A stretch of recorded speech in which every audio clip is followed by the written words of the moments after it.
What if the subtle changes you're seeing in your elderly loved one are not just signs of aging, but quiet warnings that their final year has already begun? Most people miss these signs until it's too late. But today, we'll uncover 5 powerful truths that could help you give them peace, dignity, and love before their time runs out. Don't look away. This may be the most important video you ever watch for someone you love. Today, we're going to talk about something we often avoid. The subtle signs that someone we love may be approaching the final chapter of their life. But this is not a speech about fear. It is a speech about awareness, about preparation, and about the sacred responsibility we carry when someone we love is nearing their end. In the teachings of the wise, death is not the opposite of life. It is a part of it. And the final year of someone's journey is not just about endings. It is a profound time to awaken, to honor, to connect deeply, and to love fiercely. So listen closely, not just with your ears, but with your heart. Because these 5 signs are not just medical symptoms. They are messages, quiet, powerful signals from the body and soul, asking us to slow down, to notice, and to be fully present. 1. Significant weight loss. The body's silent whisper. Weight loss may seem harmless at first, even unnoticed. A looser shirt, a belt needing one more hole, we tell ourselves, they're just not eating as much these days. But this isn't just about appetite. This is the body beginning to let go. As a person enters their final year, the metabolism slows dramatically. Muscles waste away not from lack of food, but from the body's decision to conserve energy. This loss of nourishment affects everything from strength to immune defenses to balance and mobility. Yet what's most heartbreaking is that we often miss it. We offer more food, more protein shakes, more snacks. But the truth is, the body is no longer seeking fuel. It is turning inward, preparing, not giving up, but shifting focus from growth to peace. To notice this is not to panic. It is to pause, to ask, how can I support them now? Not with more food, but with more presence. Maybe it's offering softer, easier meals. Maybe it's just sitting with them during lunch, even if they take only a bite. In that moment, your presence is more nourishing than any meal. 2. Deep, unrelenting fatigue. When the soul begins to rest. There is a kind of tiredness that even sleep cannot cure.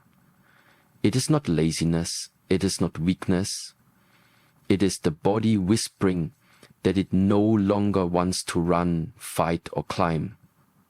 It simply wants to rest. Elderly people nearing the end of their lives often experience extreme fatigue, and not the kind we recover from with a nap. This is exhaustion of the spirit, as if every action costs too much energy. They may stop doing the things they once loved, not because they've lost interest, but because the strength is no longer there. And here's where we must learn the sacred art of patience. We must stop measuring their day by how much they did and start valuing the stillness they now live in. Let your loved ones sleep when they need to. Sit beside them, even when no words are spoken. Every quiet moment becomes a holy one, if you are awake enough to see it. 3. Cognitive confusion and withdrawal, the mind's gentle farewell. As the body slows, so does the mind. Clarity begins to fade. The once sharp memory softens like a photograph left in the sun. They may forget names, they may repeat themselves, they may look at you and hesitate, searching for a recognition that feels just out of reach. This is not the mind failing, it is transitioning. Even more telling is emotional withdrawal, the silence that enters a room before words do.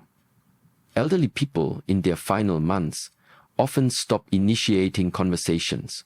They may stare out the window or prefer the quiet of their own thoughts.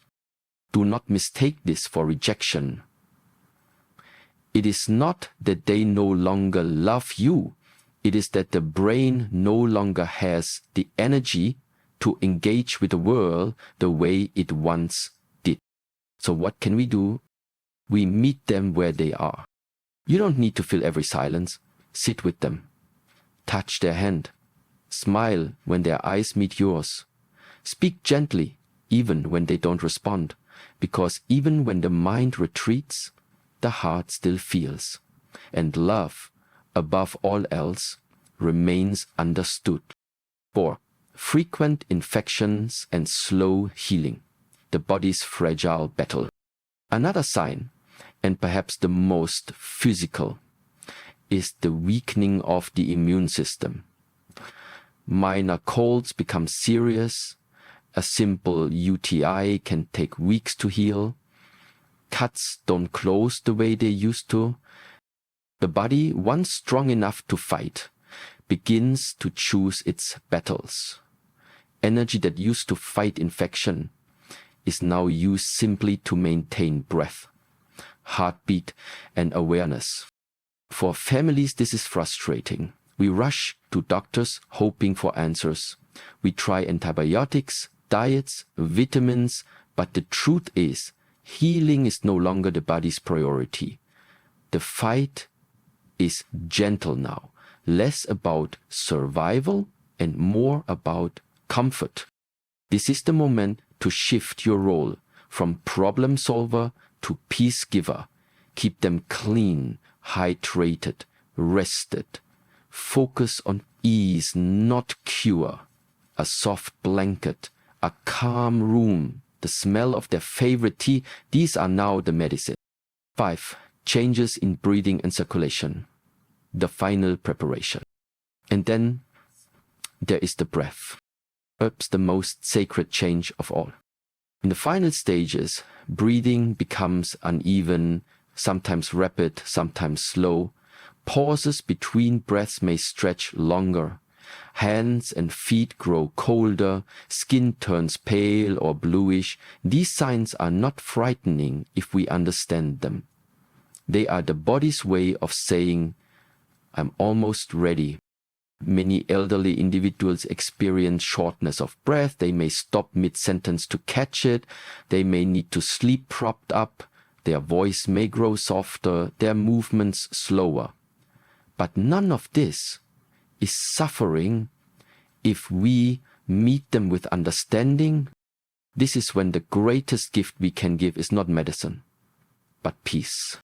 Keep the room quiet. Let light fall gently across the bed. Play soft music. Hold their hand. In these final moments, what they need most is not more time, but presence. Your presence. Your love. Your acceptance. Final thoughts. Love in the face of impermanence. If you are watching someone you love go through these changes, I want to tell you something powerful. You are not helpless. You are the guide now, the protector of their peace, the witness to a life lived. Instead of fearing these signs, honor them. They are not endings, they are invitations.